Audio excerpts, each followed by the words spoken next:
Concept লাৰ্ণিংলৈ সকলোকে স্বাগতম জনাই আজিৰ এই ভিডিঅ'টোত আৰম্ভ কৰিবলৈ ওলাইছোঁ MA সেকেন্ড সেমিষ্টাৰ অসমীয়া বিভাগৰ চতুৰ্থ কাকত অসমীয়া চুটি গল্পৰ প্ৰথম অধ্যায় জোনাকী যুগৰ চুটি গল্পৰ ধাৰা। আমি কেনেকৈ প্ৰত্যেকটো দীঘলীয়া পাঠ সংক্ষিপ্ত ৰূপত নোটছ বনাব পাৰোঁ আৰু তাক অতি সহজত কেনেকৈ মনত ৰাখিব পাৰোঁ, আনকি পৰীক্ষাৰ আগমুহূৰ্তত গোটেই অধ্যায়সমূহ দিনত কেনেকৈ 2-3 বাৰকৈ ৰিভাইজ দিব পাৰোঁ সেই সম্পৰ্কে জানিবলৈ সক্ষম হ'ব।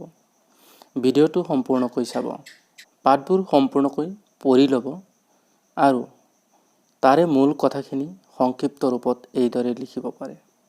জোনাকী যুগৰ চুটি গল্পৰ ধাৰাত চুটি গল্পৰ বিশেষত্ব বা বৈশিষ্ট্য সম্পৰ্কে উল্লেখ আছে। গতিকে চুটি গল্পৰ বিশেষত্ব বা বৈশিষ্ট্যসমূহ এনেদৰে মনত ৰাখিব পাৰে।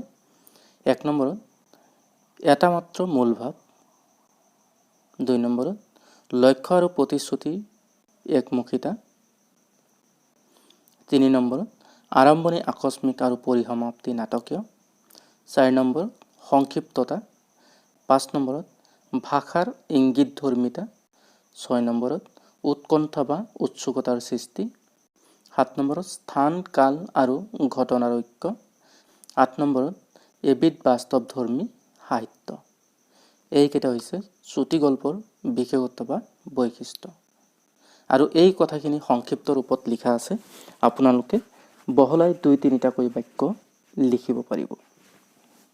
জোনাকী যুগৰ চুটি গল্পৰ ধাৰাত অসমীয়া চুটি গল্পৰ আৰম্ভণি এই সম্পৰ্কে উল্লেখ আছে আৰু সেই কথাখিনি আপোনালোকে সংক্ষিপ্ত ৰূপত এইদৰে লিখিব পাৰে। 1 নম্বৰত জোনাকীৰ জৰিয়তে অসমীয়া সাহিত্যলৈ কবিতা, নাটক, উপন্যাস, চুটি গল্পৰ আমদানি। 2 নম্বৰত উল্লেখ কৰিব পাৰে 1889 চনৰ পৰা 1929 চনলৈ জোনাকী যুগ। 3 নম্বৰত উল্লেখ কৰিব লক্ষ্মীনাথ বেজবৰুৱাৰ হাততে চুটি গল্পৰ জন্ম আৰু বিস্তাৰ লাভ। 4 নম্বৰত উল্লেখ কৰিব পাৰে প্ৰথম অসমীয়া চুটি গল্প সেউতী লক্ষ্মীনাথ বেজবৰুৱাৰ দ্বাৰাই ৰচিত 1892 চনত প্ৰকাশ কৰা হৈছিল। 5 নম্বৰত উল্লেখ কৰিব পাৰে প্ৰথম ভাৰতীয় চুটি গল্প লক্ষ্মণীয়া উড়িয়া সাহিত্যিক ফকীৰ মোহন সেনাপতিৰ দ্বাৰাই ৰচিত 1861 চনত আলোচনীত প্ৰকাশ। 6 নম্বৰত উল্লেখ কৰিব পাৰে বাংলা সাহিত্যত চুটি গল্পৰ জন্ম ৰবীন্দ্ৰনাথ ঠাকুৰৰ হাতত হৈছিলে ভিখাৰিনীৰ গল্পৰ যোগেদি 1878 চনতেই প্ৰকাশ পায়। অসমীয়া চুটি গল্প আৰু জোনাকী যুগ ইয়াতে উল্লেখ কৰিব পাৰে 1 নম্বৰত লক্ষ্মীনাথ বেজবৰুৱা তথা অসমীয়া সাহিত্যৰ প্ৰথম গল্পপুথি সুৰভি 1909 চনত প্ৰকাশ পায়। 2 নম্বৰত উল্লেখ কৰিব পাৰে জোনাকীৰ ফচল সাধুকথাৰ কুকি 1910 চনত, জোনবিৰি 1913 চনত লক্ষ্মীনাথ বেজবৰুৱাৰ দ্বাৰা ৰচিত। 3 নম্বৰত উল্লেখ কৰিব পাৰে গ্ৰামীণ সমাজখনৰ প্ৰতিচ্ছবি, নাৰীৰ মনোজগত, কুসংস্কাৰ আদিৰ প্ৰতিফলন বেজবৰুৱাৰ গল্পত অৰ্থাৎ বেজবৰুৱাৰ গল্পত দেখা যায়। 4 নম্বৰত উল্লেখ কৰিব পাৰে শৰৎচন্দ্ৰ গোস্বামীৰ গল্পপুথিসমূহ গল্পাঞ্জলি 1914 চনত, মইনা 1920 চনত, বাজিকৰ 1930 চনত, পৰিদৰ্শন 1956 চনত প্ৰকাশ পাইছিল।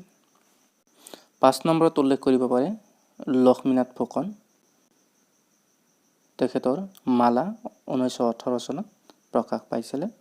6 নম্বৰত উল্লেখ কৰিব পাৰে দণ্ডিনাথ কলিতাৰ হাতশাৰী 1925 চনত প্ৰকাশ কৰা হৈছিল আৰু 7 নম্বৰত উল্লেখ কৰিব পাৰে সূৰ্য কুমাৰ ভূঞাৰ পঞ্চমী 1927 চনত প্ৰকাশ পাইছিলে। জোনাকী যুগৰ চুটি গল্পৰ ধাৰাত ইয়াতে উল্লেখ কৰিব পাৰে লক্ষ্মীনাথ বেজবৰুৱা আৰু অসমীয়া চুটি গল্প। লক্ষ্মীনাথ বেজবৰুৱা অসমীয়া চুটি গল্পৰ 1 নম্বৰত উল্লেখ কৰিব প্ৰথম চুটি গল্প সেউতী।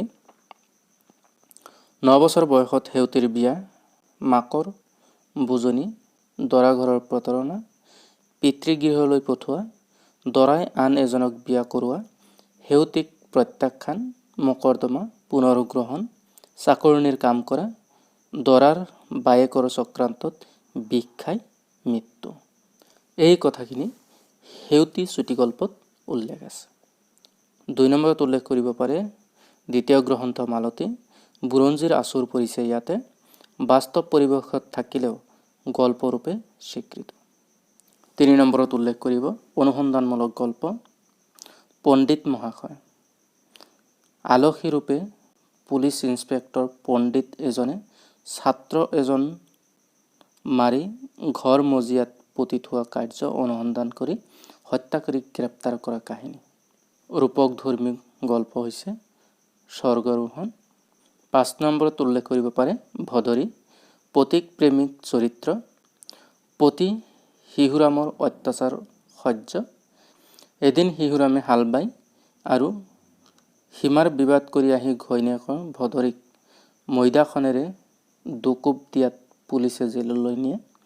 পিছে পিছলি পৰি আঘাত পোৱা বুলি মিছা মাতি পতিক ৰক্ষা কৰে। এই কথাখিনি ভদৰী গল্পত উল্লেখ আছে। অন্যান্য গল্পসমূহৰ ভিতৰত হৈছে কন্যা, ডাক্তৰ বাবু, চেনী চম্পা, পুত্ৰবান পিতা। 7 নম্বৰত উল্লেখ কৰিব পাৰে 3টা উৎসৰ পৰা গল্পৰ বিষয়বস্তু সংগ্ৰহ। ক নম্বৰত উল্লেখ কৰিব সমকালীন অসমীয়া সমাজ জীৱন। খ নম্বৰত কলিকতা আৰু সম্বলপুৰ আদি ঠাইৰ প্ৰৱেশ হোৱা অভিজ্ঞতা। গ নম্বৰত অসম বুৰঞ্জী আৰু জন উপন্যাস। 8 নম্বৰত উল্লেখ কৰিব পাৰে বেজবৰুৱাৰ গল্পক 2টা ভাগত ভাগ কৰিব পাৰি। ক নম্বৰ সমাজ সংস্কাৰ ধৰ্মী আৰু ব্যক্তি জীৱন সম্পৰ্কীয়। শৰৎচন্দ্ৰ গোস্বামীৰ চুটি গল্প ইয়াতে উল্লেখ কৰিব পাৰে যে প্ৰথম গল্প হৈছে প্ৰভাৱতী 1902 চনত প্ৰকাশ। ঔৰংগজেবৰ ৰাজপুত ৰমণীৰ প্ৰতি দুৰ্বলতা তথা লিপ্সাৰ বাবে হোৱা যুদ্ধৰ বৰ্ণনা। 2 নম্বৰত দেখা দেখি। ই এটা প্ৰেমৰ গল্প। নায়ক ধৰণী কোচ, কিন্তু নায়িকা পাৰ্বতী হ'ল কায়স্থ কুলৰ। সেয়ে প্ৰেমৰ সফল নহ'ল। পৰৱৰ্তী আনৰ লগত বিয়া। বহু বছৰ পাছত ৰোগ শয্যাত পৰি থকা পাৰ্বতীৰ কাষত ধৰণী। দুয়োৰে এইখিনি আছিল দেখা দেখি গল্পত উল্লেখ। 3 নম্বৰত উল্লেখ কৰিব পাৰে যে তেখেতৰ অন্যান্য গল্পসমূহ আছিল এনেকুৱা ধৰণৰ শোভা, পহু পণ্ডিতৰ বিয়া, ঘুনুচা, নৰাদম, ৰক্তবীজ আৰু বহুত গল্পই আছে, কিন্তু এইখিনি উল্লেখযোগ্য। 4 নম্বৰত উল্লেখ কৰিব পাৰে সমাজৰ অন্যায় অবিচাৰৰ প্ৰতি সচেতন। 5 নম্বৰত বাস্তৱধৰ্মী বিষয়বস্তু স্থান লাভ। শৰৎচন্দ্ৰ গোস্বামীৰ গ্ৰন্থসমূহ হৈছে গল্পাঞ্জলি 1914 চনত প্ৰকাশ কৰা হৈছিল। 11টা গল্প সংকলন প্ৰেম বিষয়ক আছিল।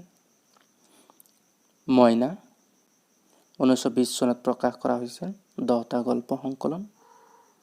বাজিকৰ 1930 চনত প্ৰকাশ কৰা হৈছিল। ইয়াতে 13টা গল্প সংকলন আছে। পৰিদৰ্শন 1956 চনত প্ৰকাশ কৰা হৈছিল। 7টা গল্প আছে। 19 নম্বৰ গল্পমালা 1987 চনত প্ৰকাশ কৰা হৈছিল। ইয়াতে 17টা গল্প আছে। অন্যান্য গল্পকাৰৰ চুটি গল্পসমূহ হৈছে দণ্ডিনাথ কলিতাৰ একমাত্ৰ গল্পপুথি হাতশাৰী, সমাজৰ অন্যায় অনাচাৰৰ প্ৰতি সচেতনতা আৰু মামৰে ধৰা সংস্কাৰৰ পৰা মুক্তিৰ প্ৰয়াস। 2 নম্বৰত উল্লেখ কৰিব পাৰে হৰিচৰণৰ বিয়া। হৰিচৰণে জাত পাত নিষেধাজ্ঞা নেওচি ললিতাক বিয়া কৰায়। 3 নম্বৰত উল্লেখ কৰিব পাৰে শিলা নহয় ফুল নামৰ গল্পত সাধাৰণ পাৰিবাৰিক ঘটনাৰ এটা বৰ্ণনা। 4 নম্বৰত উল্লেখ কৰিব পাৰে নকুল চন্দ্ৰ ভূঞাৰ গল্প সংকলন। ক নম্বৰ চোৰাংচোৱাৰ চৰা 1918 চনত প্ৰকাশ হৈছিল। জোনোৱালী 1933 চনত প্ৰকাশ হৈছিল। গল্পৰ শৰাই 1962 চনত প্ৰকাশ হৈছিল। লক্ষ্মীনাথ বেজবৰুৱাৰ গল্পৰ প্ৰধান বৈশিষ্ট্যসমূহ হৈছে 1 নম্বৰত সমাজ চেতনাৰ প্ৰতিফলন। 2 নম্বৰ সাধুকথা আৰু গল্পৰ মাজত বৰ বিশেষ পাৰ্থক্য নাই। 3 নম্বৰত মানৱীয় প্ৰমূল্যবোধ আৰু মনুষ্যত্বৰ সন্ধান। 4 নম্বৰ ভাষাৰ অপূৰ্ব প্ৰয়োগ। জোনাকী যুগৰ চুটি গল্পৰ বৈশিষ্ট্যসমূহ এনেকুৱা ধৰণৰ আছিল। 1 নম্বৰ কাহিনী প্ৰদান। 2 নম্বৰ সমাজ সংস্কাৰৰ প্ৰয়াস। 3 নম্বৰ পাশ্চাত্য জগতৰ সৃষ্টি। এইদৰে সংক্ষিপ্ত ৰূপত নোটছ বনাই পঢ়িলে নিশ্চয় পৰীক্ষাৰ আগত গোটেই কিতাপটো দিনত 2-3 বাৰকৈ ৰিভাইজ দিবলৈ সক্ষম হ'ব আৰু পৰীক্ষাত ভাল ফলাফল দেখুৱাবলৈ সক্ষম হ'ব। ভিডিঅ'টো কেনে পালে নিশ্চয় কমেণ্ট কৰি জনাব। এই সংক্ষিপ্ত নোটছ যদি আপোনাৰ পচন্দ হয় বা ভাল লাগে তেতিয়াহ'লে নোটছৰ PDF ডাউনলোড কৰি ল'ব পাৰিব। ডেছক্ৰিপশ্যনত 2টা লিংক দিয়া আছে। এটা লিংকত কেৱল এই অধ্যায়টো ডাউনলোড কৰিব পাৰিব আৰু আনটো লিংকত গোটেই পেপাৰটো অৰ্থাৎ অসমীয়া চুটিগল্প 4th পেপাৰ ডাউনলোড কৰি ল'ব পাৰিব। যদি আপোনালোকৰ উপকাৰত আহে তেতিয়াহ'লে আপোনালোকে সহপাঠীৰ লগত শ্বেয়াৰ কৰিব, লাইক কৰিব, চেনেলটো ছাবস্ক্ৰাইব কৰিব। MA এছামিজ আৰু MA এডুকেশ্যনৰ প্ৰতিটো কাকতৰ প্ৰতিটো অধ্যায় এনেকৈ সংক্ষিপ্ত ৰূপত নোটছসমূহ আলোচনা কৰা হ'ব। পিছৰ খণ্ডসমূহ চাবলৈ নাপাহৰিব। আজিলৈ সামৰিছোঁ। ধন্যবাদ।